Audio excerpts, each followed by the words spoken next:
संदीप माधव दास जी महाराष्ट्र से। राधा वल्लभ सुरेश। राधे राधे महाराज जी, दंडवत प्रणाम।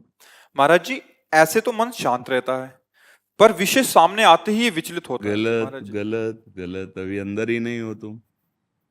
शांत रहता है कितने सेकंड, पकड़ ही नहीं पा रहे हो। कैसी बात कहते हो? शांत है फिर तो गलत। यही गलती हमें धोखे में पहुंचा देगी। शत्रु को मित्र मान लिया तो गला काट देगा। जब तक इसे भगवत साक्षात्कार नहीं होता तब तक ये शांत नहीं होता। ध्यान रखना।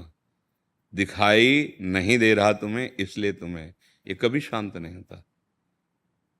इसका कार्य ही वृत्तियां इसकी चलती रहती हैं, फैलता रहता है। इसका स्वभाव फैलता रहना।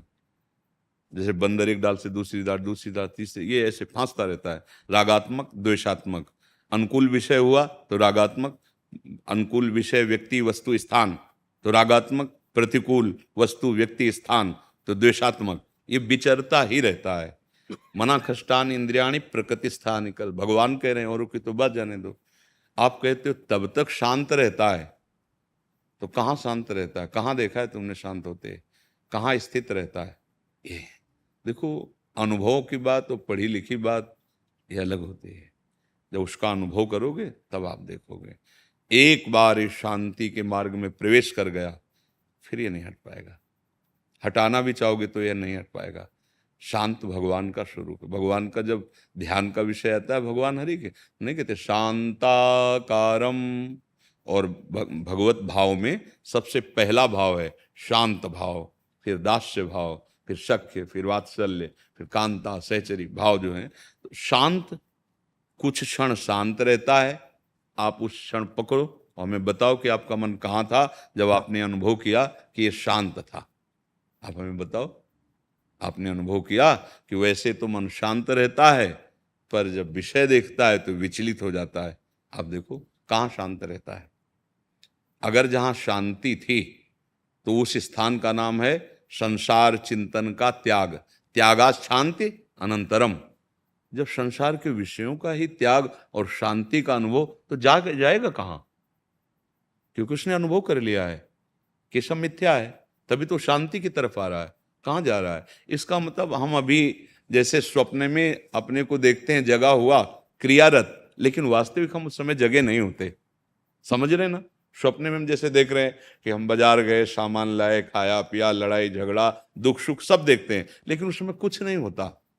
हम सोए हुए होते हैं, शरीर का स्थूल का भान ही नहीं है और हम अपने को जगा हुआ मान रहे होते हैं। ठीक ऐसे ही हम मन को शांत मान रहे हैं, लेकिन अभी शांत नहीं है। निर्विषय मन शांत होता है। द्वंद्वातीत स्थिति शांत होती है। किसी भी द्वंद्व का कोई प्रभाव नहीं, किसी भी विषय का कोई आकर्षण नहीं, तब उसे हम शांत शब्द देते हैं। भगवान गीता जी में कहते हैं, श्रद्धावान लभते ज्ञानम तत्परः संयतेन्द्रिय ज्ञानम लब्ध्वा परम शांति मचिरेणाधिगच्छति। जो श्रद्धावान पुरुष है, जब सत्संग शास्त्र के द्वारा, गुरुवाणी के द्वारा हमें पता चला कि हमारा लक्ष्य क्या है, भगवत चिंतन, नाम जप, भगवान की प्राप्ति, तो जितेंद्रिया, वो अपनी इंद्रियों को संयतेन्द्रिया संयमन करना प्रारंभ कर दिया। ये नहीं, ये नहीं, ये नहीं, ये नहीं। नाम जप चल रहा है, भगवत चिंतन चल रहा है, गुरु पर, भगवान पर श्रद्धा है, तो आत्मबल प्रकट होता चला जा रहा है। अपनी इंद्रियों को वापस, मन शांत होना प्रारंभ हो रहा है। अब ज्ञानम लब्ध्वा। पहले जो ज्ञान हुआ तो सुनने और पढ़ने वाला हुआ था। अब जो ज्ञान हो रहा है ये बोध हो रहा है। ज्ञानम लब्ध्वा अब परम शांति। अब परम शांत, परम शांत, चाहे दुख आवे, सुख आवे, लाभ आवे, हानि आवे, मान हो, अपमान हो, अब अशांति हृदय में नहीं होगी।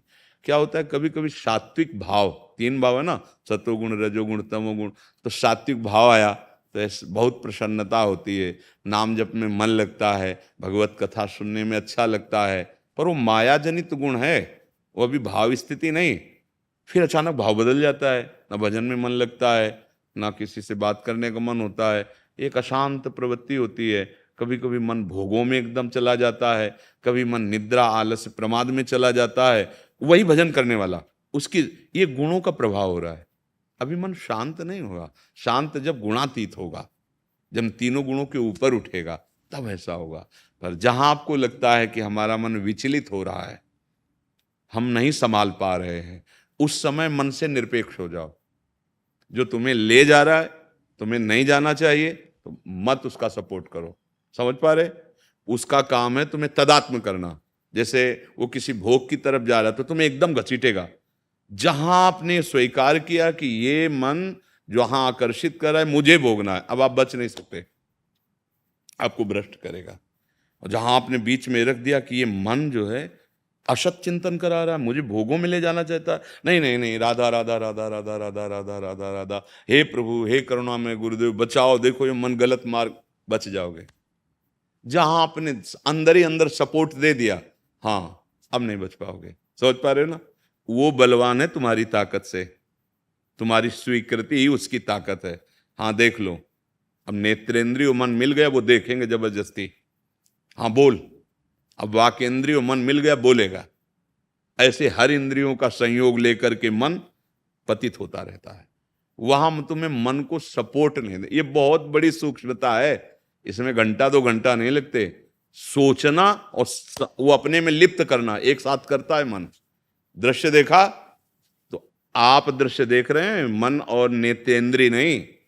उस समय देखो उसकी तन्मयता, मैंने ये देखा, मैंने भोगा, मैंने चखा, मैंने सूंघा, यह है उसका बंधन, यह है अज्ञान। तदात्म कर लेता है। अब वो विचलित तो मैंने क्यों किया, मैं एक करूंगा, ये जो तदात्म भाव है इसको हटाना होगा।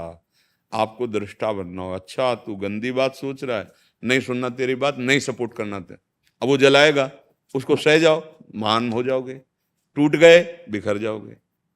तो सहना बहुत कठिन होता है। जब मन जलाना शुरू करता है ना, वो बार बार आपको बस आप शांत रहिए, उसको सपोर्ट मत कीजिए, आप जीत जाएंगे। ये बहुत बड़ा युद्ध है, छोटा मोटा युद्ध नहीं है। अब मन प्रभु में लग गया तो जीवन मुक्त हो गए, जीत गए माया पर। तो इसलिए हारना तो है नहीं, निराश नहीं होना। हाँ, घुटने सैकड़ों बार टेक सकते हैं, क्योंकि बहुत बलवान विपक्ष है, माया बहुत बलवान है। तो हो सकता है घुटने टेक जाए, हमसे गलतियां हो जाए, पर हमें हारना नहीं। फिर खड़े होकर हमको वो दांव सीखना है, वो युक्ति सीखनी है, जिससे हम माया पर विजय प्राप्त करें। नाम जब छूटा, परास्त हो जाओगे। नाम जब से सुंदर ज्ञान होता है और वही बताता है कि ये गलत है, इससे ऐसे बचो। जो नाम जप नहीं करते, भगवद आश्रित नहीं है, तो लोक में भी ऐसी गलतियां कर देते हैं कि अपने पद से च्युत हो जाते हैं, अपने परिवार को दुख देने वाले बन जाते हैं, या अपने शरीर को नष्ट करने वाले बन जाते हैं। जब अधिक पाप हो जाएगा तो ये होना शुरू हो। इसलिए सावधान, मन के कहने में तुम्हें चेक करना है, न्यायाधीश बनना है। ये गलत सिखा रहा है या सही? अगर सही सलाह है तो दस्तखत, अगर गलत सलाह है तो बिल्कुल नहीं। आप स्वीकृति मत दीजिए, कुछ नहीं कर पाएगा। वो कह रहा वहां जाना, आप मत जाइए, कहां ले जाएगा? तू बार बार जा, बार बार आपको आएगा, ले चलो वहां सुख मिलेगा, चलो ये करो सुख मिलेगा। आप बस उसकी सुनना बंद कर दें, ये हमें फंसाएगा, मारेगा, नहीं माननी इसकी बात। धीरे धीरे आप जीत जाओगे। पर भजन के बिना नाम जप किए, बिना अंदर से भगवत आश्रय लिए, इस मन को संभालना बहुत कठिन है। अंजुपुरी जी दिल्ली से। राधे राधे। राधे राधे महाराज जी। महाराज जी, लगातार ईश्वर का नाम के अलावा कौन सा सर्वश्रेष्ठ कर्म है जिससे प्रभु का दर्शन प्राप्त हो? कौन सा लगातार कोई कर्म होता ही नहीं। हर क्रिया प्रारंभ होती है और अंत वाली होती है, तो उसका फल अविनाशी कैसे मिल जाएगा? हर क्रिया प्रारंभ होती और अंत होती है, सोच लो। हर क्रिया केवल एक है, चिंतन। अगर आपने शरीर को अपना मान रखा है, माया को अपना मान रखा है, भोगों को अपना मान रखा है, तो आप देखो चिंतन कर नहीं रहे हो रहा है, हो रहा है नहीं। ऐसे ही जिस दिन आप प्रभु को सत्य मान लेंगे, अपना मान लेंगे, प्रीतम मान लेंगे, तो चिंतन होने लगेगा। गोस्वामी तुलसीदास जी ने कहा है, कामी ही नारी प्यारी जिमि, लोभी जिमि प्रिय दाम, तिम रघुनाथ निरंतर प्रिय लागो मोहि राम। जैसे कंजूस आदमी को, कृपण आदमी को, लोभी आदमी को हर समय धन का चिंतन रहता है, उसको माला नहीं जपनी पड़ती, ध्यान नहीं करना पड़ता। जैसे कामी आदमी को शरीरों का आकर्षण, भोग प्रवृत्ति, हर समय चिंतन वही रहता है, ऐसे हे राम जी आप मुझे प्रिय लगो,